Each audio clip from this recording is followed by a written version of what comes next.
এটা হচ্ছে মীরের বাজারের পাইকারি বাজার। আপনারা দেখে নিশ্চয়ই বুঝতে পেরেছেন এটা একটা বাজারের ছবি। হ্যাঁ, এটা একটা বাজারের ছবি। এই যে আমাদের জাফর ভাই আসলে গিয়েছিল। তো এই যে দেখতেই পাচ্ছেন যে এটা আসলে নতুন পাইকারি বাজার দিয়েছে আর কি। তো এখানে সব কিছুর দাম এতই চিপ রেট যেটা আসলে কল্পনাও করা যায় না। যে সবজিগুলো আমরা বাজারে আপনার 80 টাকা 70 টাকা কেজি হিসাবে নিতাম, সেটা ওখানে হচ্ছে মাত্র 30 টাকা। এবং সব সবজি, মাছ, মাংস, এভরিথিং আপনার এতই চিপ রেটে পাওয়া যায়। নতুনই উদ্বোধন হয়েছে, 1 সপ্তাহ হয়েছে। আমার স্কুলের একদম পাশেই এই পাইকারি বাজারটা। তবে আসলে এতই সবজি, যেমন একটা লাউ আমরা আগে বাজার থেকে কিনতাম 50 থেকে 60 টাকা কিংবা 70 টাকা, কিন্তু ওখানে সেই লাউটা হয়তো বা 30 টাকা 20 টাকা এরকম। তারপর দেখতেই পাচ্ছেন মিষ্টি কুমড়া, এতই বড় বড় মিষ্টি কুমড়া। তারপর ওখানে আছে লতি, এটা হচ্ছে কাঁকরোল আপনারা যে কোনো বাজার থেকে কিনবেন, কাঁকরোল হচ্ছে 80 টাকা কেজি। আর এটা হচ্ছে ঝিঙ্গা, এই ঝিঙ্গাও কিন্তু বাজারে 80 টাকা কেজি, কিন্তু এই পাইকারি বাজারে আপনার এটা ঝিঙ্গা হচ্ছে 30 টাকা। এবং ওই যেটা বললাম যে লতিও 30 টাকা।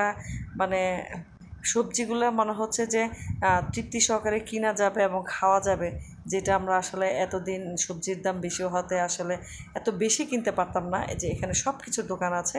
এই যে এটা হচ্ছে আপনার মুরগির দোকান। মুরগির দামও অনেক, যেমন ফার্মের মুরগির দাম হচ্ছে আপনার যেটা বাজারে হচ্ছে 200 কিংবা 190 এরকম কেজি, কিন্তু ওখানে আপনার 150 থেকে 150 টাকা। তো এই হচ্ছে অবস্থা। টমেটো বলেন, এখানে হচ্ছে আরও কি আছে, আলু বলেন, মানে সব কিছুর দাম, মাছ আছে, মাছের দাম, সব কিছুর দাম এতই কম যেটা আসলে যে বললাম যে কিছু কম টাকা নিয়ে গিয়েও আসলে একদম ব্যাগ ভর্তি করে বাজার করে নিয়ে আসা যায়। তো এটা হচ্ছে সেই আমাদের পাইকারি দোকান। এটা হচ্ছে মীরের বাজার, আমার স্কুলের পাশে, যেটা বলছিলাম একটু আগে, গাজীপুর সদর, গাজীপুর পুবাইলে।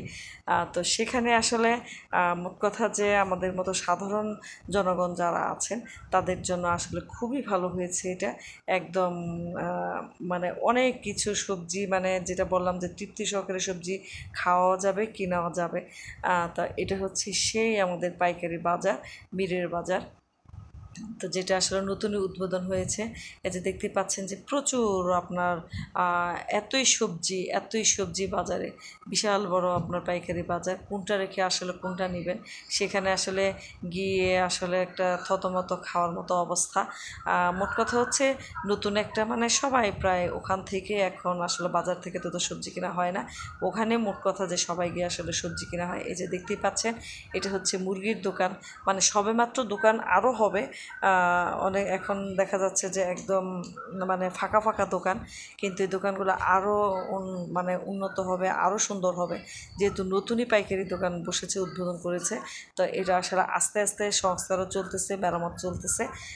তো এখানে হচ্ছে যে আপনার মুরগির দোকান, যেটা বলছিলাম যে এটা যে কি বলে ফার্মের মুরগি হচ্ছে আপনার বাজারে যেখানে আমরা 200, 190, 210 টাকা কেজি কিনতাম, কিন্তু ওখান থেকে আসলে 150 টাকা করে কিনা যায়, এবং 150 টাকা করে ওনারা বিক্রি করতেছেন।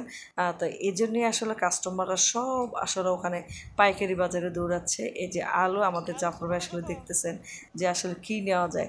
তো এখানে হচ্ছে আলু, যেটা আমরা ওখানে গাজীপুরে আসলে 1 পাল্লা হিসাবে বিক্রি করা হয়, কেজি হিসেবে হয়, কিন্তু 1 পাল্লা হিসেবে বিক্রি করলে দেখা যাচ্ছে যে অনেক কিছু কি হয়, একটু কমে কেনা যায়। তো 1 পাল্লা হচ্ছে আপনার 1 পাল্লাতে কমপক্ষে 5 কেজি থাকে। তো 1 পাল্লাতে আপনার যে 70 টাকা কেজি আলু দিচ্ছে। তো এই যে সুবিধাগুলো, এগুলো আসলে একমাত্র পাইকারি বাজারই পাওয়া সম্ভব, যেখানে আসলে অন্য কোনো বাজারে এটা আসলে সম্ভব না। তো এই জন্য আসলে সবাই মিলে আমরা ওই বাজার থেকে আসলে বাজার করি। তো আজ এই পর্যন্তই, সবাই ভালো থাকবেন। আমি আবারও একটা সুন্দর একটা ব্লগ আপনাদের সামনে নিয়ে আসব। ততক্ষণ পর্যন্ত সবাই ভালো থাকবেন, সুস্থ থাকবেন, এবং আমাদের এই ব্লগটি যদি ভালো লেগে থাকে অবশ্যই সবাই সাবস্ক্রাইব করবেন, ফলো করবেন, লাইক করবেন, শেয়ার করবেন। ধন্যবাদ সবাইকে।